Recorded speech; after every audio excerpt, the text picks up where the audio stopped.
So, happy Wednesday sa inyo mga kalamon. Yeah, dressed up today. For transparency, today is a shoot day. Yeah, so we're gonna go to One Ayala and we're going to shoot something for a restaurant na pag-partner sa akin.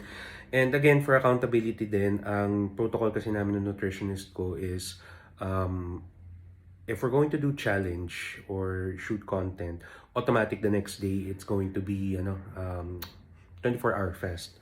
So, kung sakali na matapos kami ng mga around 4:30, so ang maging next meal ko will probably be tomorrow 4 in the afternoon. So, okay. Sige, kaya naman natin. And again, full discretion, una hindi ko ni-recommend na gawin to kung walang payo ng professionals, nutritionist, dietitian, whatnot. And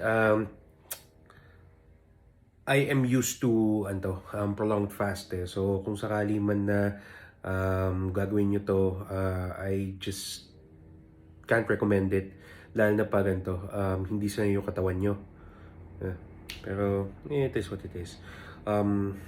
Ito pa rin kasi yung parte nung it's a part of my job kasi as a full-time food content creator to still do food-related content.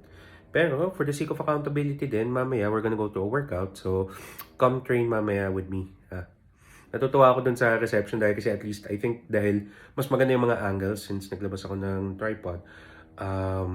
We get better angles ng mga ginagawa ko ng workout. So, basta hindi nakakabahal sa gym, sige, gawin natin. Pero alam mo yun, dahil kasi ang dami kasi mga tao din nagbubuhat na ng kahit anong oras. Eh, may mga iba naman kasi na, alam mo yun, ayaw naman din nilang directly na masama.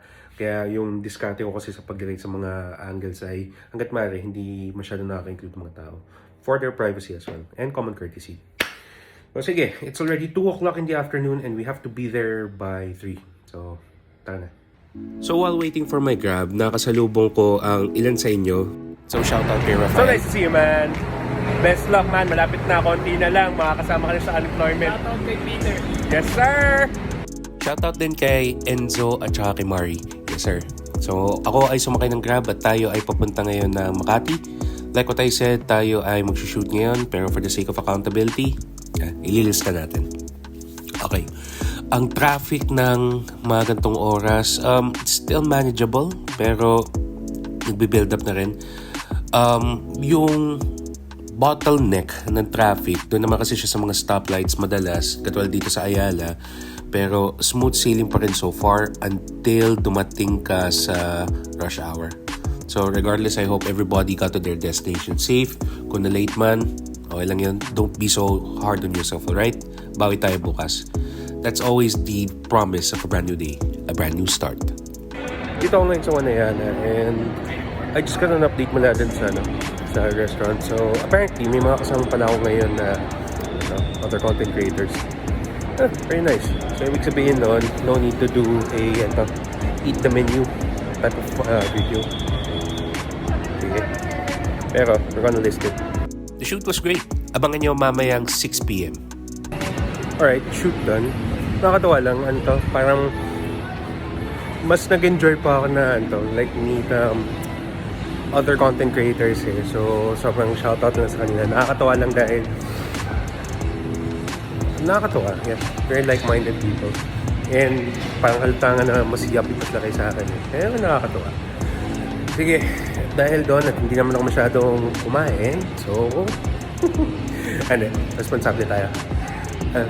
Mamaya siguro kung ano na lang yung required protein ko. Yeah. Nakalakad lang tayo ng konti before we hit the gym. Naglakad dito sa Glorieta at ako ay tumingin lang ng mga ibang items. Katulad dito sa Foot Locker. Ako ay pumunta to try yung Book 2 or check the Book 2. Comment down below nga kung ano mas prefer nyo. Feel ko talaga may bias ako sa Book 1 eh. And checked out some new Kobe's. For tonight's training session, we did delts. So dito, we did all 3 heads kumbaga. So you saw rear delts, now pressing for the front delt. Since meron ako kasing poverty bench, I think it contributes or it would benefit kung ako ay makakapag heavy presses.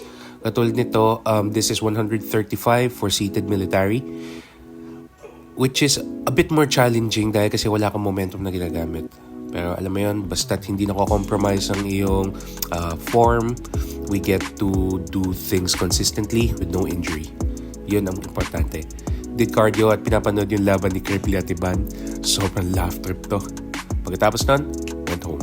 So, just for protein, tayo ay kumuha ng tuna. Sama din natin ng rice. Yes, part of the meal plan. And this is pretty much post-workout. It's the boring part na builds up all these training days, training series. Pero it's also necessary. And if you ask me, panalo yan. Follow for more.